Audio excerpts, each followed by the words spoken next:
자, 안녕하세요. 박병입니다. 안녕하세요. 네. 석 달째 보니까 반갑습니다. 자, 새로운 마음으로 우리가 또 시작을 해야 되겠죠? 처음에 어쨌거나 저쨌거나 시작할 때는 아주 활기차게 시작하는 거야. 그렇죠? 뭐 끝까지 가든 못 가든 시작은 그냥 심차게. 그죠? 자, 오늘 요번 과정은요, 5월, 6월 해가지고요. 마무리, 기본서 마무리하고 요약서로 정리하는 이런 과정이다. 이렇게 보시면 되겠고요. 그래서 그 설명은 뭐 앞부분에서 이제 우리가 3, 4월 달에 하면서 중개사 법령은 좀 나름대로 자세히 설명을 제가 했다고 생각을 합니다. 그래서 좀 빨리 나갈 거예요, 앞부분은. 그리고 이제 오히려 뒷부분에 가서 뭐 매수 신청 대리나 이쪽 부분을 좀 제가 자세히 못한 것 같아가지고 그 뒷부분을 좀 설명을 좀 들어갈 겁니다, 그쪽은. 그래서 앞부분은 보통 하루에 한 5, 60페이지 정도 한 번에 이렇게 나가는 식으로 나가고요. 그 다음에 저는 이제 기본서를 먼저 정리를 하고 그 다음에 해당 부분을 챕터를 나눠 가지고 할 거니까 해당 부분에 요약서를 체크를 하고, 요약서에서 따로 설명을 안 할 거예요. 그러니까 기본서에서 설명을 하면서 우리가 필요한 부분만 하고 가고, 그 다음에 요약서로 어떤 부분인지 같이 찝어보고, 이런 식으로 수업이 진행될 겁니다. 괜찮으시겠죠? 네? 그 사실 이해하고 하실 것들은 거의 다 하셨어요, 이해를. 네, 중요한 건 이제 그거를 머릿속에 잘 담는, 그러려면 이제 나름대로 자기가 보는 책에, 익숙한 책에 정리가 좀 잘 돼야 되기 때문에 5월, 6월 이제 그런 거 하는 과정이다. 그리고 이제 우리 수업에서 이제 뒷부분이 좀 약했기 때문에 뒷부분은 제가 좀 강화해서 설명을 하고 이렇게 간다. 이렇게 보시면 되겠고요. 그 다음에 이제 학원에서 이제 뭐 특강을 좀 해달라고 얘기를 해가지고 제가 저희들은 공인중개사법은 다른 과목 같은 경우에 이제 특강들 다 하시고 그러면서 많이 부담이 될 것 같아서 저는 많이는 안 하고 4번만 할 생각입니다. 그래서 6월 달에 4회에 걸쳐서 2시부터 해가지고요. 3시간씩 4회에 걸쳐서 하는데, 내용은 뭘 할 거냐면 기출문제 5년치를 진도별로 해가지고 제가 직접 자료를 만들어서 여러분들하고 매 회차 자료가 여러분들한테 제공이 되고요. 그래서 혹시 기출문제 5년치 뭐가 나왔는지 궁금하시다 이런 분들은 그때 특강을 들으시면 되겠습니다. 그럼 뭐 선택사가니까 뭐 본인이 필요하시다면 들으시면 되겠고요. 뭐 제 생각에는 시간들이 되실지 어쩔지 모르겠어요. 시간이 있으신 분들은, 듣고 싶으신 분들은 그걸 이용하시면. 하다못해 우리가, 결론적으로 우리는 이제 시험장 가서 시험 문제를 풀잖아요. 그래서 그동안에 어떤 문제들이 어떻게 나왔는지 5년치 정도를, 그러면은 40문제씩 5년치니까 200문제죠. 200문제를 4회에 걸쳐서 우리가 진도별로 해가지고 풀어본다. 이렇게 보시면 되겠습니다. 그러면서 이제 문제 정리하는데, 그렇게 할 계획이니까요. 특강에 대해서 궁금하시고 하신 분 학원 측에 문의하시면 되겠습니다. 됐나요? 특강 얘기 듣던 또 얼굴이 표정들이 그냥 막 죽어. 왜? 아니, 원하는 사람만 들으시라니까? 의무상이 아니에요. 갑자기 할 일이 늘은 것처럼 그냥 괴로워하시고 그러는 것 같은데, 안 하면 돼. 하기 싫으면. 그걸 고민하고 그래야. 이 공부라는 건요, 남의 눈치 보지 마세요. 어차피 자기 그 공부 실력이기 때문에 자기한테 필요하면 하는 거고 안 필요하면 안 하는 거예요. 아시겠죠? 그렇죠? 그리고 자기한테 필요한 건 없는 거라도 찾아서 하면 되는 거야. 남들 한다고 그렇게 따라하고 그런 게 아니에요. 그래서 본인의 계획에 의해서 이제 그런 것들에 대해서 판단이 좀 부족하니까 여러분들이 어떻게 온 거예요? 지금 학원에 와서 학원에서 이제 길을 안내해 주는 대로 편하잖아. 아무 생각 없이 쭉 따라가면 되니까. 근데 이제 특강은 선택사항이니까 여러분들이 이렇게 하시고 너무 걱정하지 마세요. 네? 걱정하지 말라고 맨날 얘기를 해도 근심이 얼굴에서 사라지질 않아. 자, 시작하겠습니다. 자, 공인중개사 법령. 자, 여기는 법과 실무로 이렇게 돼 있어요. 그래서 제가 전에 첫날에도 그랬죠. 그림을 이렇게 그려가지고 우리가 이 그림에 우리가 이 법에서 등장하는 건 이거예요. 요 당사자들이 뭐예요? 의뢰인들. 그렇죠? 의뢰인들. 거래 당사자죠? 그 다음에 여기가 이제 개업 공인중개사. 개업공인중개사는 이제 종류가 어떻게 됩니까? 법인이 있고, 공인중개사인 개업공인중개사 있고, 그 다음에 부치, 여기 있죠? 세 가지 형태 이렇게 있고 그 다음에 요거는 뭐예요? 결론적으로 우리가 거래계약이라고 표현을 하죠. 거래계약. 그래서 당사자 간에 이제 주로 거래계약 중에 우리 개업공인중개사의 업무의 대상이 되는 건 주로 법률행위죠. 그렇죠? 상속이나 이딴 게 아니죠. 그래서 주로 법률행위, 양 당사자가 하는 법률행위. 그래서 가장 대표적인 게 뭐예요? 매매 같은 거, 그렇죠? 교환, 임대차, 그 밖에 권리의 득실 변경에 관한 내용들. 자, 권리의 득실 변경하는 원인은 여러 가지가 있죠. 사람이 사망해서 사건이 일어나서. 그런데 의사표시 들어간 것도 있잖아. 중개 행위의 대상은 주로 의사표시가 들어간 것들이에요. 법률행위가 중개 대상입니다. 사람이 사망하고 이런 건 중개할 수가 없잖아요. 그렇죠? 자, 그래서 요거 중개하는 거 거래계약인데 그 거래계약은 대개 이제 법률행위를 지칭한다. 우리가 이렇게 얘기를 하고요. 요게 이제 중개행위라는 게 아닙니까? 중개행위. 중개행위를 계속 반복적으로 뭐예요? 돈 받아가면서 하면 업이라고 부르죠. 중개업을 한다. 이렇게 됩니다. 중개업. 그 다음에 중개 대상물에 대해서 이제 뭐가 있어요? 토지, 건축물, 그 다음에 임모, 그 다음에 공장, 광어, 재단. 이렇게 있죠. 5가지 중개 대상물 이렇게 있습니다. 자, 요거에 대해서 이제 우리가 토지가 그리고 건축물, 자, 정착물 같은 게 이제 문제가 되죠. 이게 독립한 중개 대상물이 되느냐 안 되느냐. 자, 우리가 중개 대상에 대해서는 항상 이제 생각해 볼 때 이렇게 형체화되어 있는 거 중개 대상물이냐 아니냐 이것도 생각해 볼 수 있고 또 중개 대상 권리냐 아니냐 이것도 생각을 해 봐야 돼요. 가장 기본적으로 중개 대상인 권리는 뭐예요? 소유권이죠. 주로 소유권 가지고 중개를 하잖아. 그렇죠? 근데 소유권만 중개 대상인 권리가 아니다라는 얘기죠. 여러분들 머릿속에 이제 저당권 같은 거 설정하는 행위 이것도 얼마든지 중개를 할 수 있다. 이렇게 배웠죠? 그렇죠? 자, 그래서 여기서는 이제 중개 대상물에 들어가느냐 안 들어가느냐 이런 게 이제 시험 문제 나올 수 있고 중개 대상 권리에 해당이 되느냐 안 되느냐 이런 것들이 시험 문제가 나올 수 있고요. 이쪽에서는 이제 특히 개업공인중개사 이렇게 있으면 또 여기에 뭐가 있어? 소속 공인중개사와 중개 보조원이 있죠. 그래서 이들의 역할, 범위 이런 것들이 또 시험 문제 나올 수 있고 특히 부칙 공인중개사, 부칙에 의한 공인중개사는 활동 범위가 좀 제한적이죠. 그렇죠? 업무 영역도 조금 제한이 있고요. 자, 업무 영역 제한이 있다는 얘기는 경매 쪽 일을 못 한다는 얘기고, 그렇죠? 그 다음에 전국적인 물건을 못 만진다는 얘기죠. 전국적인 물건을 만지고 싶으면 어떻게 거래정보망에 가입을 해야 된다 이렇게 얘기를 하잖아. 거래정보망에 가입하면 거래정보망에 올라와 있는 물건 정도는 전국적으로 우리가 중개를 할 수 있다 있죠. 자, 이런 제한이 가해지는 거 이런 게 조심하셔야 되고요. 자, 여기서 이제 중개업자가 이제 뭘 합니까? 중개 사무실을 어떻게 해야 돼? 개설 등록을 해야 되죠. 그래서 개설 등록에 관한 요건이라는 것 이런 것들이 우리가 또 문제가 될 수 있다라는 거. 그 다음에 이제 중개를 하면 이제 각종 의무들이 있죠. 무슨 의무가 있어? 중개할 때. 중개 확인 설명. 그쵸? 확인 설명해야 될 의무. 거래계약서 작성해야 안 해요? 당사자가 그냥 둘이서만 했을 때는 우리가 민법에 의할 것 같으면 이런 거래계약들은 낙성 분류식 계약 이렇게 얘기하죠. 계약서 작성하고 안 하고는 계약 성립에 영향을 미치지 않아요. 자, 그런데 중개업자가 개업공인중개사가 껴서 중개를 했을 경우에는 거래계약서를 반드시 작성하게끔 얘기하고 있습니다. 여전히요, 양 당사자 간의 거래계약 자체는 계약서를 작성하지 않아도 의사만 합치되면 성립합니다. 아시겠죠?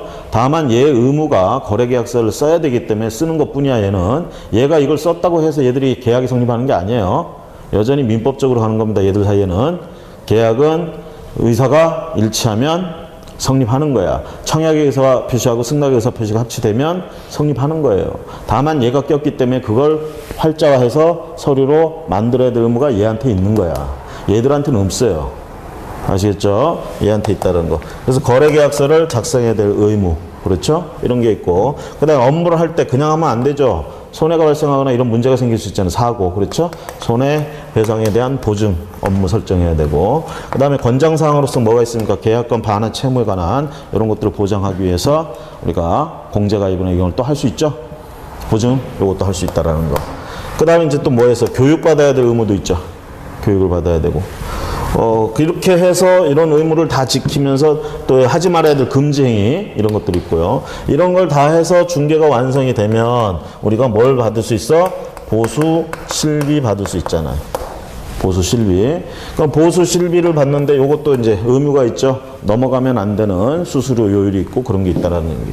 금지행위에 또 들어가 있죠. 이거 초과수수하게 되면 금지행위에 걸리고요. 결국은 1년이야 1천만 원 이하 뭐 이딴 거 해당될 수 있다라는 거. 그래서 전체적으로 구도는 이렇게 돼 있습니다. 이렇게. 그래서 여러분들은 항상 이 등장인물들 이렇게 우리가 이제 중점적으로 이 법에서 그리고 여기 실무에서 배우는 건 얘에 대해서 배우는 거예요. 그리고 얘의 행위에 대해서 실무에 대해서 우리가 배우는 거다 이렇게 보시고요. 항상 우리는 관심 있는 게 이쪽 물건과 그 다음에 요 중개 행위 이렇게 해서 머릿속에 이렇게 틀을 이렇게 해놓고 그 다음부터 여기서 이제 보는 게 어느 부분에 들어가는 건지 그 부분에다 이렇게 끼워 맞추는 식으로 이게 이제 우리가 뭔가를 기억을 할 때요. 기억을 할 때 이 머릿속에 이제 기억의 방이라는 걸 만들어줘야 돼. 이런 게 없이 그냥 계속 보고 있으면 이게 머릿속에서 떠들다 보면은 자꾸 잊혀져요. 아시겠죠? 방에다 가둬야 돼. 감금. 가둬야 돼. 그러려면 이제 이런 틀을 이렇게 만들어둬야 돼요. 복잡하게 만들지 말고 이렇게 해놓으면 돼.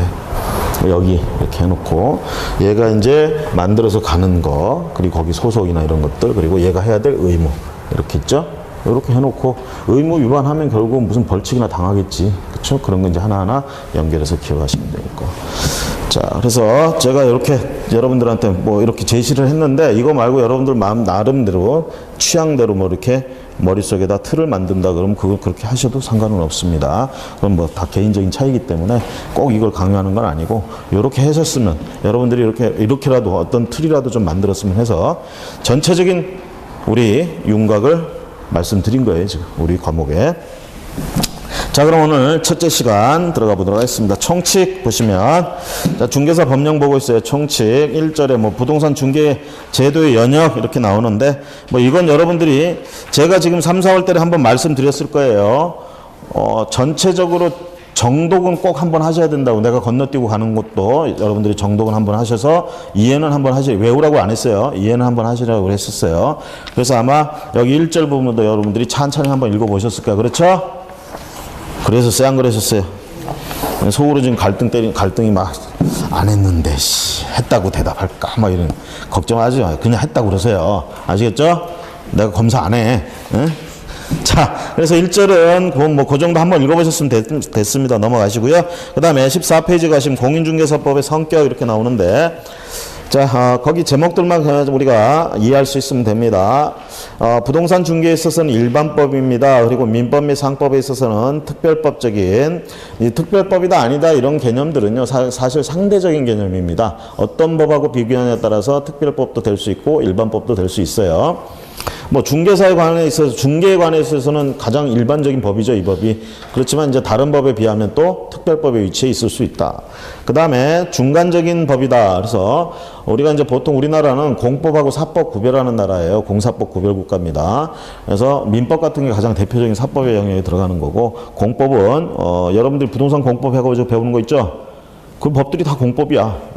그럼 공법. 그러니까 대한민국에 이런 공법이 훨씬 더 많아요. 그래서 90%는 거의 공법이다 이렇게 생각을 하시고 나머지 한 10%가 여러분들끼리 문제가 됐을 때 적용하는 사법이다, 민법 같은 이렇게 보시면 되겠고 그 퍼센테이지 굳이 기억하려고 하지 마시고 그냥 공법이 많구만 이러면 되겠죠? 그렇죠? 그러면 결국은 공사법 구별국가인데 이 공인중개사법은 어느 영역에 들어가느냐 이 얘기죠. 여기 보면 중개 의뢰인과 개업공인중개사 사이에 중개계약이라든가 뭐 이런 거에 관한 규정도 있어요. 그러니까 이거는 사적인 영역이야. 그래서 사법의 영역도 있고 그 다음에 얘가 잘못하면 어떻게 돼? 처벌하고 이런 것들 있죠? 이런 거 우리가 공법의 영역이라고 그럽니다. 그래서 얘가 뭔가를 잘못하고 이런 것들을 제대로 하라는 거 안 했을 때 처벌하고 이러는 부분 공법. 그래서 뭐라고 그러냐? 중간법적인 성격이 있다. 개업공인중개사법은 공법과 사법의 영역에 전부 다 양다리 걸쳤다. 이 얘기예요. 심지어는 혼합법이라고도 표현합니다. 혼합법. 혼합돼 있다.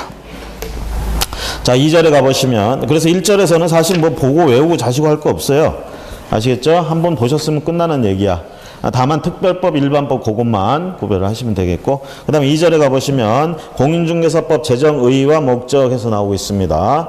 자, 의의는 여러분들이 한 번쯤 읽어보셨으니까 됐을 거고요. 더 이상 뭐 볼 필요 없습니다. 거기다 아예 그냥 X 해놓고 넘겨버리세요. 자, 그 다음에 이제 목적은 한번 그래도 우리가 기억을 해주셨는데 1조 목적이죠. 그랬을 때 목적, 궁극적인 건 결국 국민경제에 이바지하자 이거야. 조문에 나와 있는 말 그대로 넣어놓은 것뿐입니다. 직접 목적과 간접 목적, 궁극적 목적 이렇게 해놨는데 뭐 이런 구별을 하고 있습니다. 이것도 옛날에는 문제가 좀 나왔지만 최근에는 거의 나오고 있지는 않은데 혹시나 모르니까 자, 목적 정도는 기억합시다.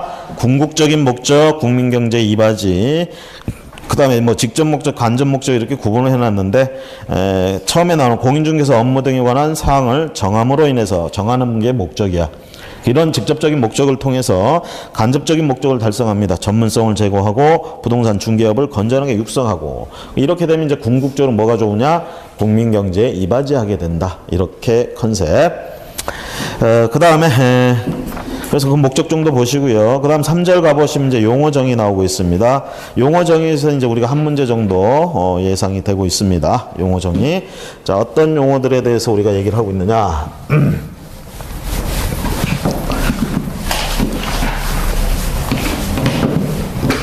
자, 여기 용어 이제 뭐 얘기하고 있어? 중개. 그렇죠? 중개에 대해서 얘기하고 또 공인중개사에 대해서 얘기하죠? 중개사. 그 다음에 중개업에 대해서 얘기를 하죠. 그렇죠?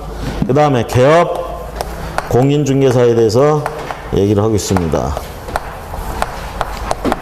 개업 공인중개사에 소속돼서 활동하고 있는 소속 공인중개사도 있고요. 자격은 없지만 같이 일하고 있는 중개 보조원도 있고요. 보조원. 자, 이렇게 해서 몇 가지 얘기하고 있어요. 용어 정의에 6가지 얘기하고 있습니다. 뭐 숫자 같은 건 기억하실 필요 없어요. 이런 것들을 용어 정의하고 있다. 자, 간략하게 이제 살펴보면 중개에 대해서는 어떻게 얘기를 하고 있습니까? 중개. 우리가 어떻게 매개, 알선, 그렇죠? 어떤 행위들, 매매나 교환, 임대차, 그 밖에 권리 득실 변경에 관한 것들, 이런 것들을 주로 하고 있다. 요걸 우리가 중개다. 이렇게 본다라는 얘기죠. 그 다음에 이제 공인중개사는 뭐라고 얘기해? 시험에, 이 법에 의한 시험에 합격, 이 법에 의해서 자격을 취득한 사람. 이렇게 얘기를 하죠. 그 다음에 이제 중개업은 뭐라고 얘기를 해요? 요거를 어떻게 의뢰받아서, 타인으로부터 의뢰받아서 반복적으로, 계속적으로, 업이라고 그러죠? 업으로. 보수를 받고 업으로 하는 거. 이거를 우리가 뭐라고 그래요? 중개업. 이렇게 부른다고요. 중개업. 우리가 제목을 이렇게 딱 보고 그것이 무엇을 뜻하는지를 의미하는지를 알면 이해하신 거야. 아시겠죠? 그걸 갖다가 막 동그라미 치면서 막 외우고 그러고 있지 마세요. 외워주지도 않아 그거. 그냥 딱 보고 그게 무엇을 뜻하는지 그런 분 여러분들이 본 거고 이해한 거야. 아시겠죠? 자, 그 다음에 이제 개업공인중개사는 뭡니까? 개업공인중개사는 얘하고 다르죠? 얘는 시험에 그냥 합격만 하면 되는 거야. 얘가 만약에 중개업을 하면 어떻게 돼요? 이 상태에서. 이 상태에서 시험 합격해서 자격증만 교부받았어. 자격증 들고 다니면서 중개업하고 있어. 이거 뭐야 이게? 무등록 중개업이지. 처벌받죠 이거? 엄청나게 세요 이거. 3년 3천만 원짜리야. 형벌로 치면. 응? 그런 형벌을 안 당하려면 뭐 해야 돼? 이렇게 돼야 돼. 이렇게 되려면 어떻게 해야 돼요? 여기서 자격은 당연히 취득했고 플러스 개설 등록을 해야 되겠지. 개설 등록. 개설 등록한 사람을 우리가 개업공인중개사 이렇게 불러요. 이런 개업공인중개사는 아까도 얘기했잖아. 뭐 세 종류 있다고. 법인인 경우, 개인인 경우, 그 다음에 부칙에 의해서 나온 애들. 부칙에 나온 사람은 시험에 합격한 사람이 아니죠. 그렇죠? 과거에 기존에 하던 사람들 하게 해준 거고. 요 둘이가 이제 시험 보고 합격한 애들이 요건 이제 법인 만들어서 하는 거고. 요거는 그냥 개인이. 여러분들이 가장 일반적으로 생각하는 게 이거야. 이거. 나 자격증 취득해서 사업 한번 해야지. 혼자. 그쵸? 혼자 할 생각이잖아, 전부 다. 누구랑 같이 할 거예요? 같이 할 사람이 있으면 좋아. 의지도 되고. 근데 그렇게 이 세상에 믿을 만한 사람이 별로 없더라고. 어쨌든. 자, 그래서 개업공인중개사는 이렇게 세 종류 중에 하나가 되는 거고, 결국은 뭐예요? 개설 등록을 한 사람이다. 개설 등록. 이것까지 해야지. 그리고 얘들이 이제 중개업을 해야 등록 중개업이 되는 거고, 이게 이제 법에 하자가 없다. 이렇게 되는 거죠. 자, 그 다음에 이제 이 소속공인중개사 중개보조는 뭐예요? 이 개업공인중개사에게 소속돼서 활동하는 사람이죠.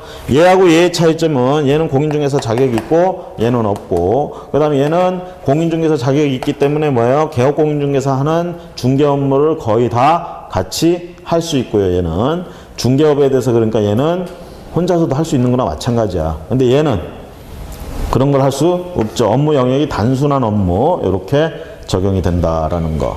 그렇죠? 그랬습니까? 안 그렇습니까? 대답 좀 해주시면 고맙겠습니다. 그렇게 되는 거죠? 자, 그래서 이렇게 전반적으로 6개에 대해서 이렇게 용어 정의하고 있어요. 지금 제가 말씀드린 것 중에 여러분들 지금 어려운 게 있어요? 기억 안 나는 게 있어요? 다 들어보니까 기억나잖아. 그렇죠? 여러분들이 객관식 시험 문제 좋은 점이 뭐냐? 그냥 생각해낼 필요가 없어. 시험 문제 지문에 나와 있는 걸 보고 판단하시면 돼. 아시겠죠? 그 5개 중에 고르는 거야. 그거를 막 연락에 외워가지고 그냥 내가 어디다 써야 되는 것처럼 그렇게 외우고. 이거 주관식 아니에요, 우리. 다행인 거야. 우리 그 시험 제도 어떻게 돼 있어? 1, 2차 동시에 시행할 때는 2차도 객관식으로 할 수 있다 이렇게 돼 있잖아. 이거 없었으면 큰일 날 뻔했어. 2차 어떻게? 주관식으로 했다 그러면 무슨 공부야. 이제 포기하고 그냥 나는 이대로 사는갑다 이렇게 되는 거지 뭐. 그쵸? 자, 어쨌든 객관식이라는 건 요령이 좀 필요합니다. 그래서 이렇게 6가지. 자, 교재에서 어떻게 얘기하고 있는지 봅니다. 중개 정의, 중개와 매개 알선, 매매 교환 임대차 그 밖의 권리, 이걸 중개. 오른쪽에 보시면 그 개념과 구별되는 중개 이렇게 나와 있어. 민법의 개념과 구별되는 중개. 자, 먼저 중개 정의는 여러분들이 어쨌든 뭐 중개 대상물이란 말 나오고 알선 이런 말 나오겠죠? 그건 다 알고 있는 거고. 그 다음에 중개와 매개 알선의 개념, 매개 알선 이런 걸 되게 중개라고 부른다라는 얘기고요. 3번에 가보시면 어떤 것들, 아까 제가 이렇게 갑을 그리고 했을 때 갑을 간에 이제 주로 하는 게 뭐야? 거래계약이라고 그랬죠? 그 거래계약, 대개 이제 매매나 교환, 임대차, 그 밖에 권리의 득실 변경에 관한 내용들을 하는데, 그거를 어떻게 한다? 중간에서 중개하는 거, 이걸 중개라고 한다. 매개 알선하는 거, 이걸 중개라고 한다. 자, 그래서 각각 뭐 매매, 교환, 임대차 이런 건 민법에서도 많이 보셨을 거예요. 오른쪽 가보시면 맨 위에 판례 하나 체크합니다. 저당권 설정에 관한 행위의 알선이 중개 대상물에 해당하는지 여부. 저당권 설정에 관한 행위 알선 해당된다. 결론 그렇죠? 해당된다. 자, 그 다음에 가로 4번에 가보시면 민법의 개념과 구별되는 중개 이렇게 나오죠. 위임행위 그거 체크하세요. 1번 위임행위, 2번 대리행위, 그 다음에 4번에 도급행위 정도는 여러분들이 특히 다른 거의 행위에 비해서 조금 더 주의를 기울여 주시기 바라고요. 자주 비교되는 것들이에요. 위임행위하고 중개, 대리행위하고 중개, 도급행위하고 중개. 이 중에 중개는 위임행위하고 가장 많이 닮았다 이렇게 얘기를 합니다. 조심하실 건 그렇다고 해서 위임행위다 딱 바로 이렇게 얘기하진 않아요. 중개를 위임행위하고 가장 많이 닮았다. 그 차이점들은 다음 페이지에 표로 정리가 되어 있습니다. 여러분들 그 표에 있는 내용 정도만 우리가 떠올리면 되겠어요. 자, 다른 개념의 특징 그래서 중개하고 위임하고 각각 이렇게 공통점, 구별 개념 이렇게 해놨습니다. 위임 같은 경우 이제 보통 우리가 신뢰를 바탕으로 하기 때문에 무상이 원칙이에요. 무상이. 그래서 친구한테 뭘 맡긴다, 일을 맡긴다, 이럴 때 대개 위임 이런 식으로 합니다. 그렇죠? 이에 반해서 중개는 당연히 뭐예요? 우리가 하는 중개는 유상이죠. 유상. 그 신뢰 이런 걸 바탕으로 하는 게 아니라 그냥 이건 업으로 하는 거야, 일로서. 그래서 유상 이렇게 되고, 결국은, 반드시 신뢰를 바탕으로 하는 게 위임이다. 자, 위임하고 그 밑에, 고용 밑에 대리 보세요. 위임하고 또 대리는 서로 또 비교를 하면, 위임은요, 우리가 이렇게 얘기할 수 있어요. 저번에도 말씀드렸지만, 갑이 자기 X 토지가 있어요. 요거를 A라는 자에게 팔아달라고 그랬어요. 그래서 A가 을을 만나가지고 매매 계약을 합니다. 흔히 여러분들 이렇게 되면 A를 뭐라고 불러? 얘는 본인이고 얘는 매매 계약의 상대방이고 그렇죠? 얘를 주로 이런 애들 뭐라고 불러? 이거 중개 신경 쓰지 말고 대리라고 부르잖아, 보통은. 민법상 대리. 그렇죠?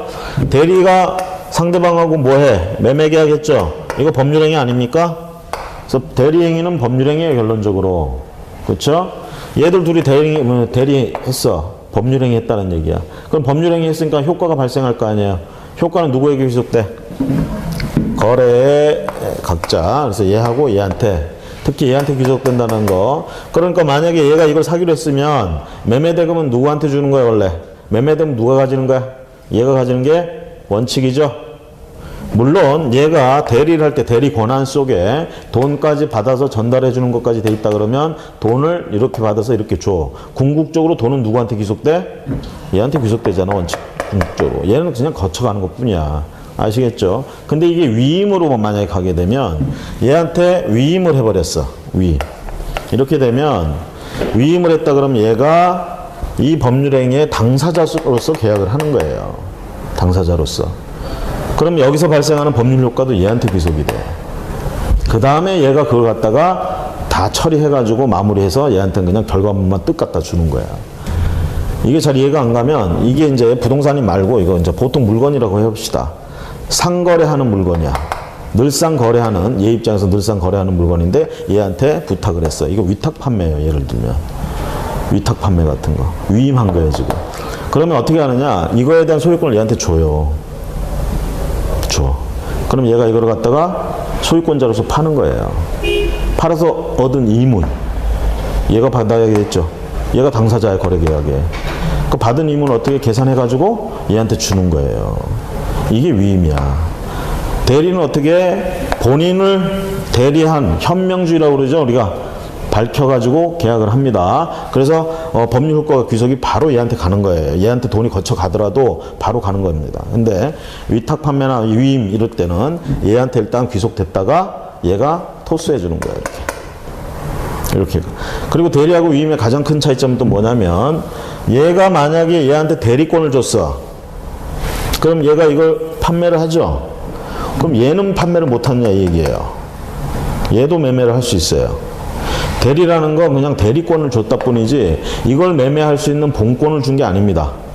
그러니까 얘가 매매하는 것뿐만 아니라 얘도 매매를 할 수 있어요. 이게 대리야. 근데 이걸 위임을 했다 그러면 이건 권한을 넘겨줘 버린 거야.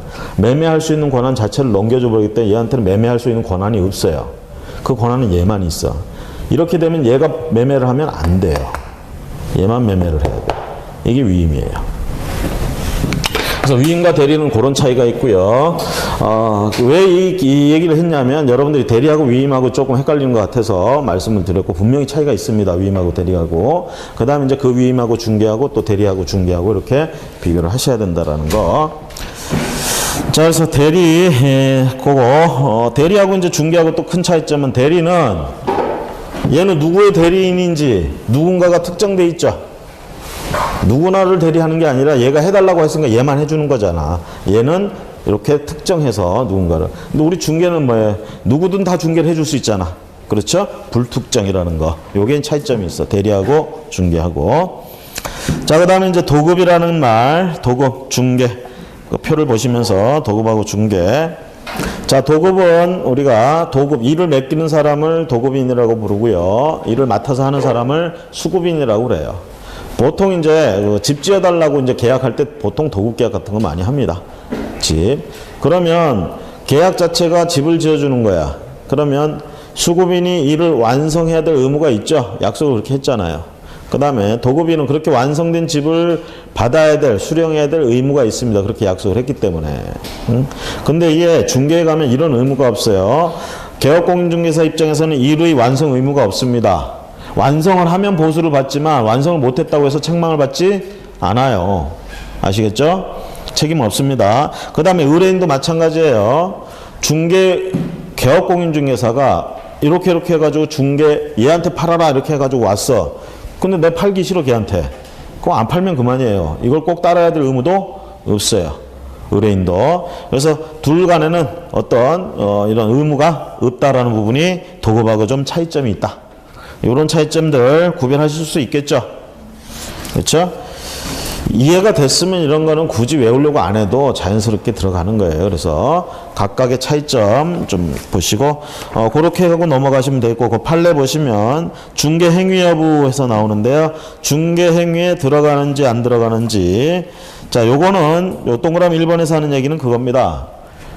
요 행위를 하는 사람, 이게 이제 개업공인중개사라면 이 사람이 자기의 주관적인 의사에 의해서 내가 지금 얘 물건을 얘한테 파는 중개를 하고 있어 라는 의사를 가졌느냐 안 가졌느냐 그걸 가지고 이게 중개 행위냐 아니냐 이걸 판단하는 게 아니라 객관적으로 봤을 때 외부에서 봤을 때 이게 중개 행위에 들어가느냐 안 들어가느냐 이걸 보고 중개냐 아니냐를 판단한다는 얘기예요. 쉽게 얘기하면 얘가 중개를 해야지 안 해야지 그딴 의사는 중요하지 않다는 얘기야. 얘의 의사를 보고 판단하는 게 아니라 외부적으로 봤을 때 이게 중개인지 아닌지를 본다는 얘기지.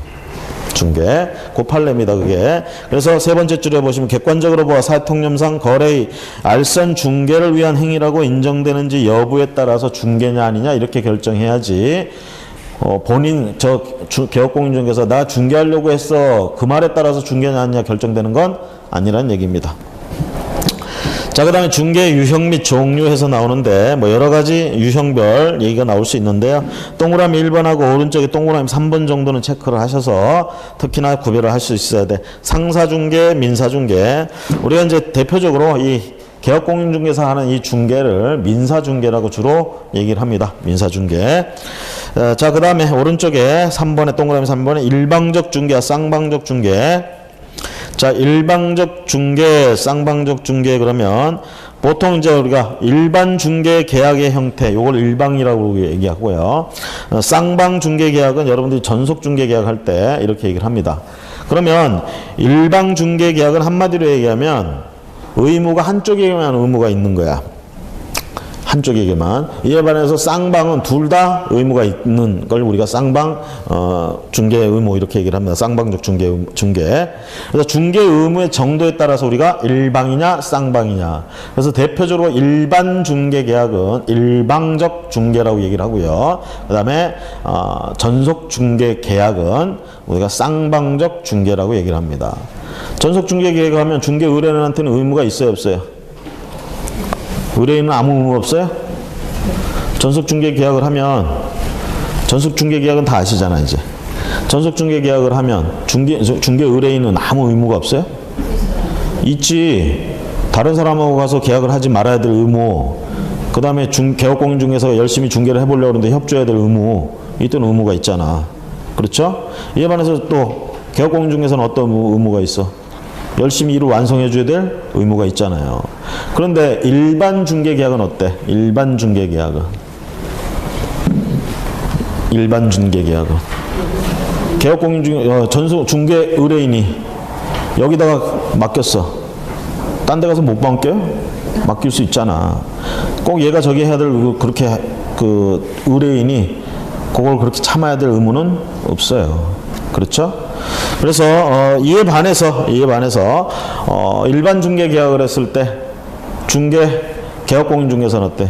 일을 완성을 해야만 중개 보수를 받을 수 있죠. 그렇죠? 그래서 완성을 해야만 되는 이 부분. 자, 그래서 거기 일방적 중개하고 쌍방적 중개 두 개는 좀 구분하시고요.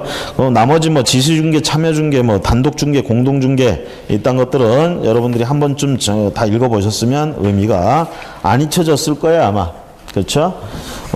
외우려고 안 해도 다 뻔한 상식적인 얘기들이기 때문에.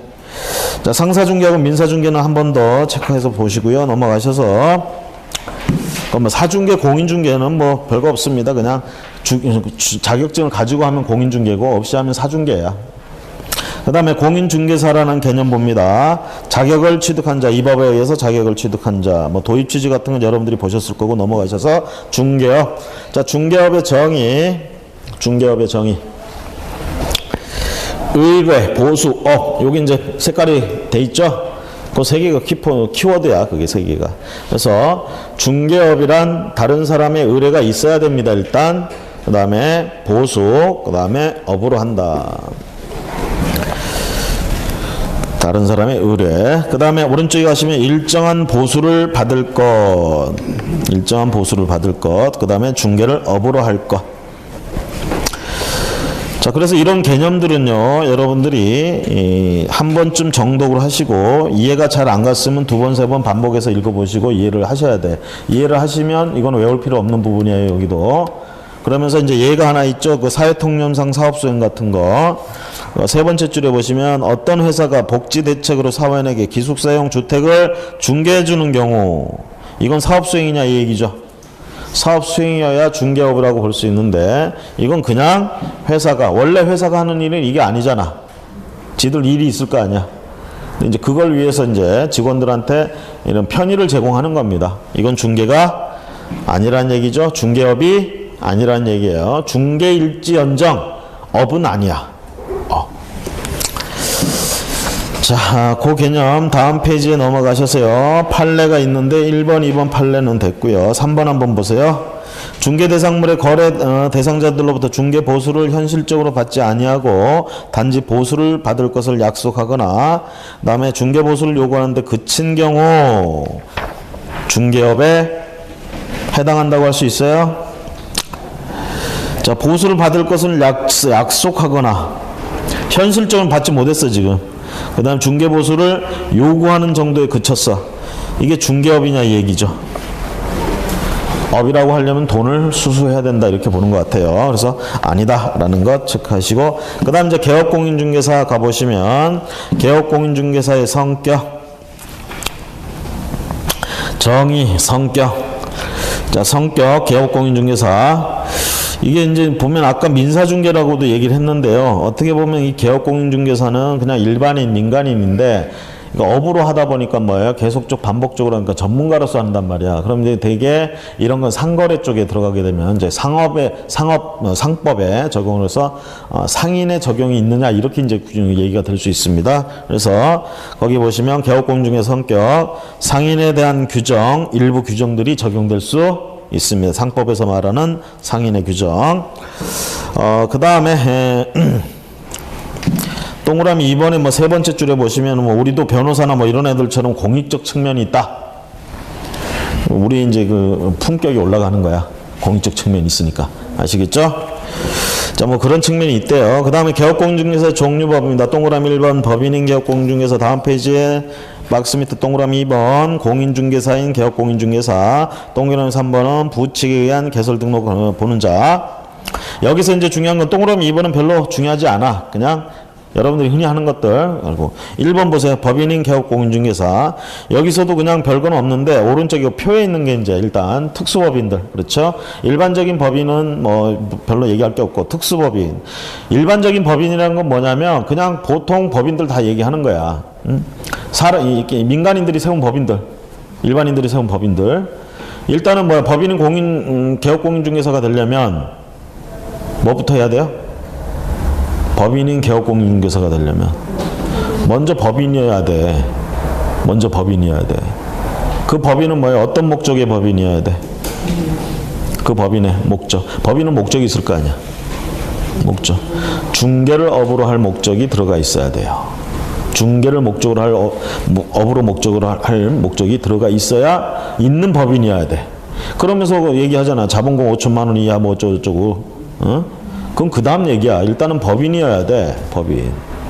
그러면서 중개를 업으로 한. 그러면서 또 뭐예요? 이 법인은 금지가 있죠. 겸업 금지. 다른 거 겸업하면 안 돼. 이 법에 나와 있는 거 말고는. 중개업을 목적으로 하고 그걸 기반으로 해서 뭐야? 다른 거 뭐 분양 대행을 한다든가. 그쵸? 또는 경매업 이런 것들은 겸업을 할 수 있지만 그 외에 다른 거는 겸업을 하면 안 돼. 우리가 왜 법인은 설립할 때 그 업무 형태나 이런 것들 갖다가 업태 이런 거를 갖다가 하고 싶은 거 다 기재해 버릴 수가 있어. 응? 여러 가지 있단 말이야. 그런 게 목적인데 그런 거에는 일단 중개업을 목적으로 해야 되고 그 다음에 겸업으로 들어갈 수 있는 건 이 법에 나와 있는 몇 가지. 그거 말고는 다른 게 들어가 있으면 이 개업공인중개사가 될 수 없다라는 얘기예요. 아시겠죠? 자, 그런 걸 이제 일반적인 법인이고, 이제 특수법인 가면은, 오른쪽에, 지역농업협동조합, 지역산림조합, 산업단지, 관리기관, 자산관리공사, 이 특히 4개 가지고 얘기하는데, 자, 어쨌든 뭐 관련 법은 뭐 됐고, 오른쪽에 보시면, 지역농업협동조합은 뭐예요? 얘들은 다른 물건은 건드리면 안 되고 농지만 가지고 중개를 할 수가 있습니다. 농지. 거기 나온 것처럼 매매교환 임대차였던 거 중개할 수 있는데 얘들은 등록이 필요하냐? 뒤에 가면 우리 저기 개설 등록해야 되죠? 중개업을 하려면. 이거 필요하냐? 필요가 없습니다. 대신 업무 보증은 해야 돼요. 왜냐하면 사고는 언제든지 터질 수 있기 때문에 업무 보증. 얘들은 대신 뭡니까? 1억이 아니라 1천만 원 이하의 업무 보증을 해야 되죠? 그렇죠? 나머지 3개 법인은, 특수법인은 업무 보증을 안 해도 되는 게 아니라 얘들도 업무 보증을 해야 되는데, 공인중개사, 법인들, 얼마씩 해? 보통 일반인들. 2억씩 하죠? 얘들도 그렇게 한다는 얘기야, 나머지 셋은. 2억씩. 얘들도 등록이 거의 불필요해. 등록은 안 해도 돼. 근데 중요한 건 등록을 안 하고 중개업을 하게 해주는데 중개업이라는 건 항상 하다 보면 사고가 터질 수 있거든. 그 부분에 대해서는 뭔가 보증이나 이런 걸 가입을 해야 되는 거예요. 누가 됐든 간에. 응? 그렇죠? 근데 이제 지역용 농업협동조합은 농지를 주로 가지고 하잖아. 농지는 그렇게 안 비싸요. 그러니까 사고가 터져도 한 1,000만 원 정도만 보증 가입해 놓으면 그 어느 정도 해결된다 이 얘기야. 그래서 거기 1,000만 원 이하로 해놓은 거고, 나머지 법인들은 그냥 중개법인들 보통 하듯이 2억씩 들어라 이 얘기입니다. 보증을. 그 다음에 이제 등록은 셋 다 필요가 없지만 자산관리공사만큼은 등록을 하라 이렇게 돼 있어요. 자산관리공사 등록이 필요하다. 그 차이점 보시면 되겠고, 지역산림조합, 이름이 산림이야, 산림. 그럼 얘들도 딱 다루는 물건이 정해져 있겠죠. 그렇죠? 거기 보시면 임야나 임목 이런 거고, 그 다음 산업단지 관리기관, 이것도 이제 딱 다루는 물건이 제한이 있어. 뭐예요? 산업단지, 공장, 요딴 거죠. 산업단지 내에 있는. 자, 이런 것들만 할 수 있고. 그래서 법인, 그러면 특수법인들, 요 성격, 그리고 할 수 있는 거, 요거 구별해 놓고요. 그 다음에 동그라미 3번 가시면 부칙에 의한 개설 등록한, 자, 해서 개업공인이라고 우리가 부릅시다. 부칙공인. 자, 부칙공인을 보시면 개요해가지고 있는데, B에 가보시면, 결국은, 이 시험이 실시되기 이전부터, 우리가 그 전에 복덕방, 뭐 중개인 뭐 이런 얘기들 중개업자 많이 이렇게 불렀는데, 이 법이 시행되기 이전부터 하고 있던 사람들의 기득권을 보호하기 위해서 등록 허가를 신청하면 등록을 해줬어요. 근데 이게 이제 수년 전부터 뭐 거기 보시면 89년까지 허가를 내주다가 90년부터 허가가 중지됐다. 지금은 이제 더 이상 부칙공인 허가 내주는 게 없어요. 그렇죠? 90년부터 끝났으니까 지금 한 27년, 28년 됐죠? 지금까지 활동하시는 분이 있을라나 모르겠네. 연세들이 꽤 되셨을 것 같은데. 자, 어쨌든 그렇게 됐고요. C에 가보시면 어쨌거나 저쨌거나 이 사람들은 시험을 보지 않았고 기득권에 의해서 자격은 주지만 이 법에 의해서 제재를 받습니다. 이 법을 적용한다라는 얘기가 C고요. 그 다음에 니은에 가보시면 A번에 보시면 명칭에 관해 되어 있습니다. 이 사람들은 시험을 합격하지 않았기 때문에 공인중개사 사무소라는 말을 쓰면 안 돼요. 거꾸로 우리는 어떻게 돼? 반드시 써야 되죠? 그렇죠? 여기는 쓰면 안 돼요. 그 다음에 이 사람들은 업무 영역 중에 경공매 할 수 있어요, 없어요? 경공매는 할 수 없습니다. 나머지는 다 할 수 있는데, 대신 또 나머지는 그 밑에 C에 보시면 업무 지역에 제한이 따르게 된다. 그렇죠? 업무 지역에 제한. 그래서 아시다시피 그 사무소가 있는 시군구, 그 다음에 요걸 전국적으로 하려면 어떻게? 거래 정보망에 가입을 해야 된다라는 것. 그래서 부칙 그 부분을 기억을 하시고요. 앞에 법인, 특수법인을 여기서는 기억을 해 주셔야 됩니다. 다음 페이지 이제 소속공인중개사. 소속공인중개사의 정의해서 나오는데요. 자, 소속공인중개사란 개업공인중개사에 소속된 공인중개사. 자, 아까 말씀드렸을 때 어떻게 했어요? 여기 법인인 개업공인이 있고, 개인 공인중개사인 개업공인중개사 있고, 부칙 이렇게 있다고 그랬죠. 그러면 소속공인중개사라는 여기에 소속된 사람들, 그리고 여기에 소속된 사람들 중에는 임원이나 또는 사원도 있어. 이 사람들도 소속 공인중개사다 이렇게 부릅니다. 여기 그러잖아요. 우리가 3분의 1 이상은 개업 공인중개사여야 된다고 그러잖아요. 그렇죠? 자, 그럴 때 우리가 소속 공인중개사라고 얘기할 수 있고요.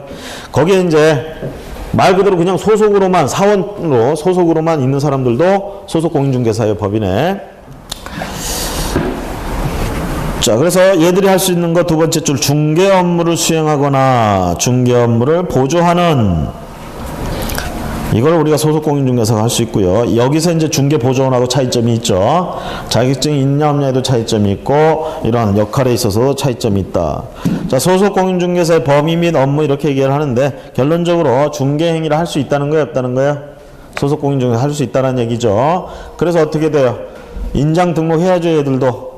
그렇죠? 그래서 자기가 한 거에 대해서는 확인 설명해야 될, 확인 설명서에 서명 날인해야 될 의무도 있고, 거래계약서에 서명 날인해야 될 의무도 있고.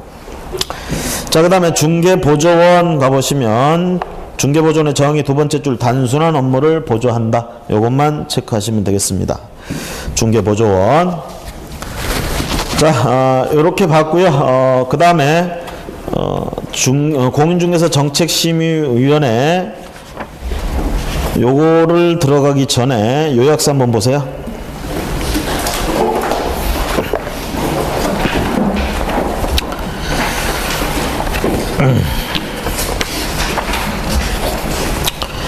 자, 요약서 6페이지에 보시면 총칙에서 나오고 있죠. 그렇죠? 요약서는 말 그대로 교재에 있는 내용들을 우리가 줄여 놓은 겁니다. 줄여 놓은 거. 자, 거기 연약 넘어가시고, 재정 목적은 뭐 우리가 기본서에서도 체크했으니까 체크해 놓으시고, 그 다음에 용어 정의해서 필요한 것들 내용들. 자, 중개에 대한 개념. 자, 특히 거기 민사중개, 상사중개 이렇게 나와 있고, 그 다음에 저는 이제 기본서에서 일방적 그리고 쌍방적 이거 체크하라고 말씀드렸죠. 그 정도는 꼭 기억을 좀 해주셨으면 좋겠고, 거기 지시 참여는 한 번 더 여러분들이 개념 뭐 아시면 넘어가시고, 모르시면 한 번 더 보시고, 다음 오른쪽에 그 박스에 이거는 뭐 교재에도 나와, 기본서에도 나와 있는 건데, 위임하고 대리, 그거 도급까지 꼭 체크를 해서 자주 보시고요. 그 다음에 주요 판례에서 나오는데, 주요 판례 이건 기본서에서도 봤습니다. 두 번째 동그라미 2번 보시면, 자, 주관적 의사에 의해서 중개냐 아니냐 판단하는 게 아니라 객관적으로 보아야 된다. 객관적으로. 그 다음에 공인중개사 뭐 개념 됐고, 중개업 됐고, 그 다음에 주요 판례에서 우연한 기회란 말 자주 나옵니다. 우연한 기회에 한 번 하고 말았어. 자, 그러면 이게 업이냐 아니냐 이 얘기죠. 자, 보세요.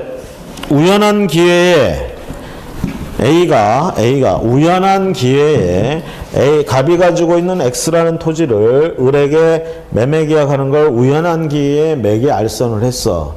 중개업이에요, 아니에요? 그럼 중개에는 해당돼요, 안 돼요? 이 중개에 해당된다는 말하고 중개업에 해당된다는 말은 엄연히 다릅니다. 중개는 그냥 어쩌다 한 번씩 할 수도 있어요. 그렇죠? 근데 이걸 계속적 반복적으로 보수를 받아가면서 하면 업이 되는 거야. 그럼 그 업으로 하려면 자격이 있어야 된다는 얘기예요. 아시겠죠? 업으로 안 할 땐 자격이 필요 없습니다. 그래서 우연한 기회 한 번 하고 얘가 고맙다고 수고비 좀 줬어. 그럼 이 법에 의해서 무등록 중개업 한 거냐 얘기죠. 중개업이 아니라며. 그렇죠?